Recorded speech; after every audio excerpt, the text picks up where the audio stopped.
Түрге нұғымызға дайын.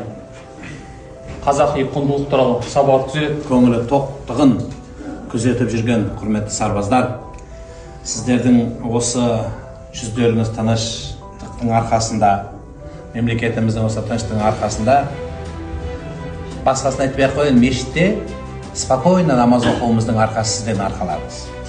Балаларға ақша менен, қорқытумен, үркітумен әке шеше болудың керегі жоқ. Балаға махаббатпен әке болыңыздар, қамқорлықпен әке болыңыздар, мейірімділікпен, жақсы сөзбен. Біздің Мұқағали атамыз әлемнің жарығын сыйладың сен маған деп, Қадыр Мырза екеуі жазған. Сол әлемнің жарығын сыйлаған адам деп просто ата-анаңызға қарасаңыз, даже өліп қалса, зиратына бүйтіп қарасаң, соның өзі сау, бір көзің сау. 8 сөзді 9 ошибка бар дейді. Өз ана тіліңді қарқымаған, араб тілін қарқыласың, мас қылатын дүниелер.